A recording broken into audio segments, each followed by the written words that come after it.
We,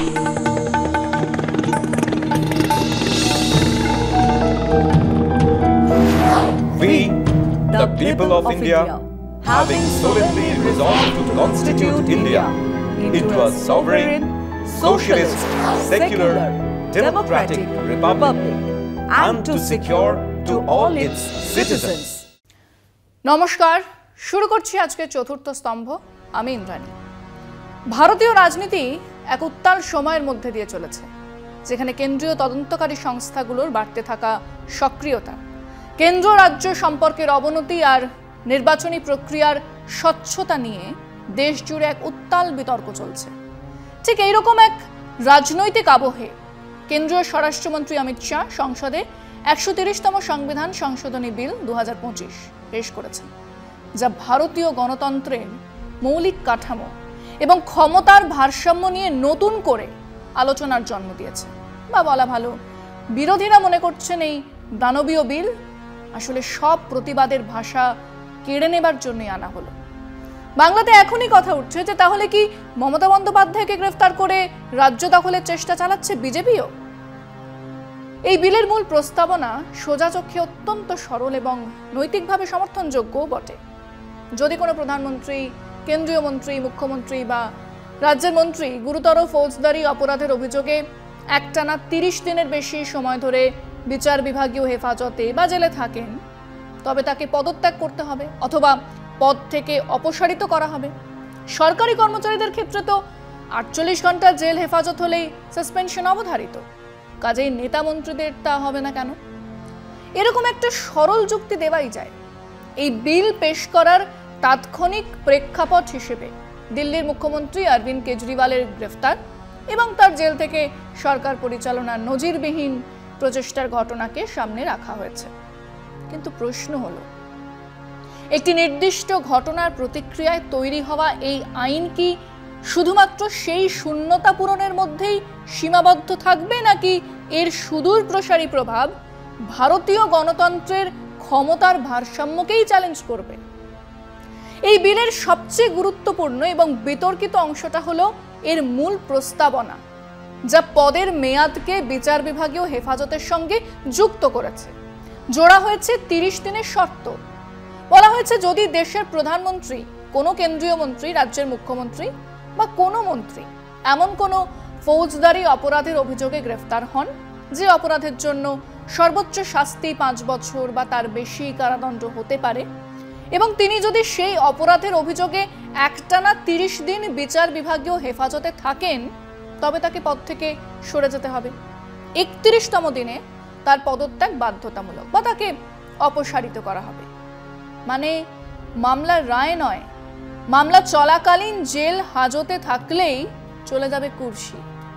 না, সরকারি কর্মচারীদেরও চাকরি যায় না, কেবলমাত্র সাসপেন্ড করা হয়। চাকরি যায় দোষ প্রমাণ হবার পরে। মানে একজন জনপ্রতিনিধির পদে থাকার অধিকারকে আদালতের চূড়ান্ত রায়ের বদলে তদন্ত প্রক্রিয়ার একটা ধাপের সঙ্গে জুড়ে দেওয়া হয়েছে। মানে এখন কেন্দ্রীয় সরকারকে অত ঝামেলা করতেই হবে না। ইডি সিবিআই লেলিয়ে দিয়ে কেবল গ্রেফতার করে ৩০ দিনের বেশি জেলে পুরে রাখলেই কেল্লাফাতে। বলা হয়েছে, যদি প্রধানমন্ত্রী ৩০ দিন একটানা হেফাজতে থাকেন, তবে তাকে রাষ্ট্রপতির কাছে পদত্যাগপত্র জমা দিতে হবে। ব্যর্থ হলে রাষ্ট্রপতি তাকে অপসারণ করবেন। রাজ্যের মুখ্যমন্ত্রীর ক্ষেত্রে রাজ্যের রাজ্যপালই মুখ্যমন্ত্রীকে অপসারণ করার ক্ষমতা পাবেন। এখানে তো রাজ্যপাল জো হুজুর বলে সেটা করার জন্য বসেই আছে। দিল্লির মতো বিধানসভা থাকা কেন্দ্রশাসিত অঞ্চলের ক্ষেত্রে লেফটেন্যান্ট গভর্নর মুখ্যমন্ত্রীকে অপসারণ করবেন। একইভাবে রাজ্যের কোনো মন্ত্রীকে সংশ্লিষ্ট রাজ্যের মুখ্যমন্ত্রীর পরামর্শে রাজ্যপাল অপসারণ করবেন। ফিরছে একটা বিরতির পর, সঙ্গে থাকুন। বিলটাতে একটা সুমোটো রিমুভাল, স্বয়ংক্রিয় অপসারণের ধারাও যুক্ত করা হয়েছে। যদি ৩০ দিনের মেয়াদ শেষ হওয়ার পর দিন অর্থাৎ ৩১তম দিনে পদটি স্বয়ংক্রিয়ভাবে শূন্য বলে ঘোষিত হবে, তবে হ্যাঁ, বিলকে গণতান্ত্রিক মোড়ক দেবার জন্য বলা হয়েছে যে মন্ত্রী বা মুখ্যমন্ত্রীকে এই আইনের অধীনে পদচ্যুত করা হবে। তিনি হেফাজত থেকে মুক্তি পাওয়ার পর আবার সেই পদে নিযুক্ত হতে পারবেন। কিন্তু বাস্তবে কি হবে? এক নির্বাচিত সরকারের পতনের পর বা রাজনৈতিক সমীকরণ পুরোটা বদলে যাওয়ার পর আবার সেই একই পদে ফিরে আসা প্রায় অসম্ভব। ততদিনে টাকার থলে এসে হাজির হবে বারান্দার এক কোণে এবং সব হিসেব বদলে যাবে। বলা হচ্ছে বর্তমানে এমন কোনো সুস্পষ্ট সাংবিধানিক বা আইনি বিধান নেই যা দিয়ে গুরুতর ফৌজদারি অভিযোগে গ্রেফতার হওয়া এবং হেফাজতে থাকা কোনো মন্ত্রীকে তার পদ থেকে সরানো যায়। এবং নির্বাচিত জনপ্রতিনিধিরা হলেন জনগণের আশা আকাঙ্ক্ষার প্রতীক, তাই তাদের চরিত্র আচরণ সন্দেহের ঊর্ধ্বে থাকা উচিত। সেই জন্য সুশাসনের নীতি এবং সাংবিধানিক নৈতিকতাকে ফিরিয়ে আনতেই নাকি এই বিল আনা হয়েছে। একটু খেয়াল করে দেখুন, এই বিল কিন্তু ভারতীয় বিচার ব্যবস্থার মূল ভিত্তি। যতক্ষণ না দোষী প্রমাণিত হচ্ছে ততক্ষণ পর্যন্ত নির্দোষ, ইনোসেন্ট আনটিল প্রুভেন গিলটি।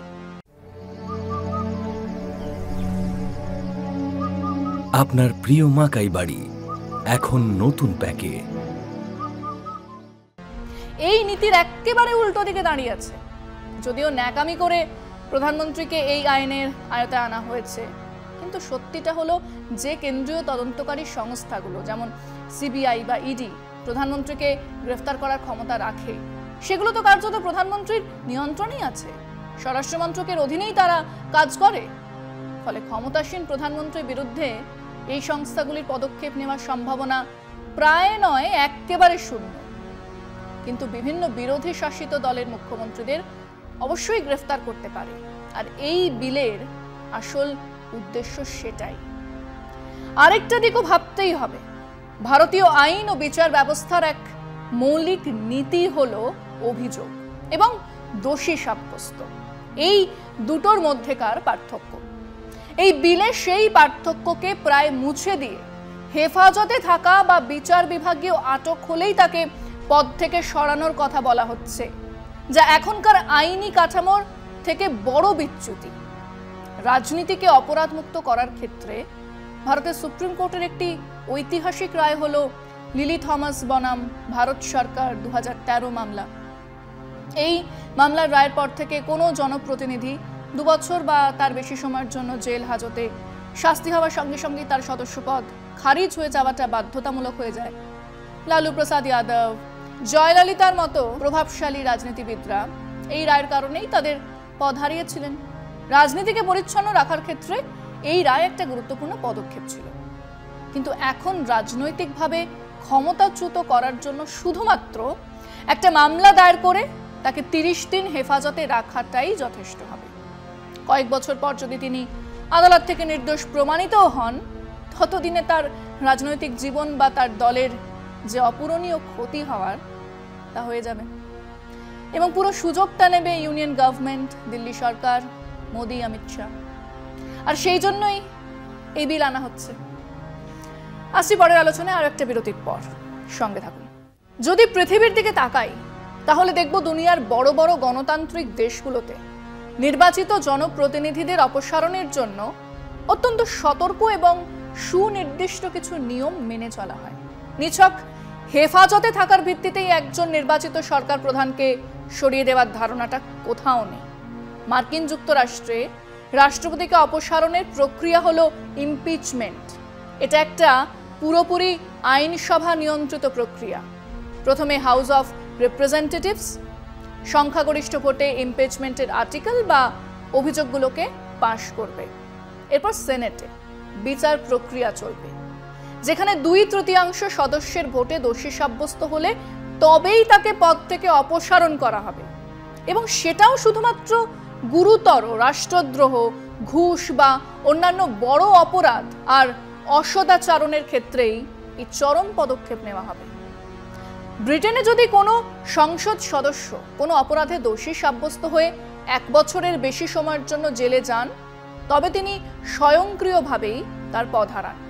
এখানেও ভিত্তিটা হলো দোষী সাব্যস্ত হওয়া, হেফাজতে থাকা নয়। কিন্তু প্রস্তাবিত ভারতীয় বিল শুধুমাত্র হেফাজতে থাকার মতো অন্তর্বর্তীকালীন প্রশাসনিক ব্যবস্থার উপর ভিত্তি করেই একজন নির্বাচিত মুখ্যমন্ত্রীকে সরিয়ে দেবার যে ক্ষমতা রাজ্যপাল বা লেফটেন্যান্ট গভর্নরের মতো নির্বাহী কর্তৃপক্ষের হাতে তুলে দিচ্ছে, তা বিশ্বজুড়ে গণতান্ত্রিক রীতিনীতির সঙ্গে বেমানান। 130তম সংবিধান সংশোধনী বিল ভারতীয় গণতন্ত্রকে এক সন্ধিক্ষণে এনে দাঁড় করিয়েছে। বিলটার পক্ষে সরকারের যুক্তিগুলো খোলা চোখে রাজনীতিকে অপরাধ মুক্ত করা, সুশাসন প্রতিষ্ঠা করা। হ্যাঁ, এরকমটাই বলা হচ্ছে, কিন্তু নাগপুরের নির্দেশে যে বিল পেশ করা হলো সংসদে, তা ভারতীয় গণতন্ত্রের ওপরে এক চরম আঘাত। এই বিল পাশ হলে দেশে বিরোধী বলে আর কিচ্ছু থাকবে না। এটা রাজনৈতিক প্রতিহিংসাকে প্রাতিষ্ঠানিক রূপ দেওয়ার এক পরিকল্পিত চেষ্টা। যখন প্রায় প্রত্যেক দিন কেন্দ্রীয় সংস্থাগুলোর নিরপেক্ষতা নিয়ে যখন প্রশ্ন উঠছে, তখন তাদের হাতে একজন নির্বাচিত মুখ্যমন্ত্রীকে পদচ্যুত করার চাবিকাঠি তুলে দেওয়া গণতন্ত্রের জন্য শুভ হতে পারে না। নিঃসন্দেহে ভারতীয় রাজনীতিতে অপরাধ এবং দুর্নীতির প্রবেশ এক গুরুতর সমস্যা। এর মোকাবেলা করা প্রয়োজন, কিন্তু সেই শুদ্ধিকরণের প্রক্রিয়া গণতান্ত্রিক প্রতিষ্ঠান, সাংবিধানিক ভারসাম্য আর আইনের শাসনের মূল ভিত্তিগুলোকে দুর্বল করে হতে পারে না। 130তম সংবিধান সংশোধনী বিল যে ভয়ঙ্কর আশঙ্কার জন্ম দিয়েছে, তা ভারতের গণতন্ত্রের ভবিষ্যতের জন্য অত্যন্ত গুরুত্বপূর্ণ। এই বিল কোনোভাবেই রাজনীতিকে পরিচ্ছন্ন করার জন্য আনা হয়নি। এক চূড়ান্ত রাজনৈতিক অস্থিরতা আর প্রতিহিংসার এক নতুন অধ্যায়ের সূচনা করল এই 130তম সংবিধান সংশোধনী বিল। এই বিলটিকে পুঙ্খানুপুঙ্খ পর্যালোচনার জন্য একটি জয়েন্ট পার্লামেন্টারি কমিটিতে পাঠানো হয়েছে। এই কমিটির ভূমিকা এখন অত্যন্ত গুরুত্বপূর্ণ। তাদের দায়িত্ব হবে বিলটির প্রতিটি ধারার সম্ভাব্য সুদূর প্রসারী প্রভাব বিশ্লেষণ করা এবং নিশ্চিত করা যে রাজনৈতিক শুদ্ধিকরণের নামে যেন গণতন্ত্রের মৌলিক স্তম্ভগুলোকেই ক্ষতিগ্রস্ত না করা হয়।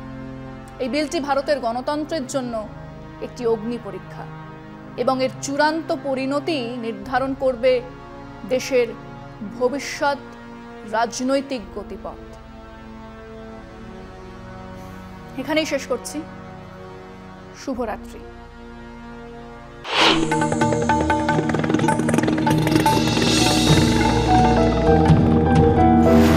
We, the people of India, having solemnly resolved to constitute India into a sovereign, socialist, secular, democratic republic, and to secure to all its citizens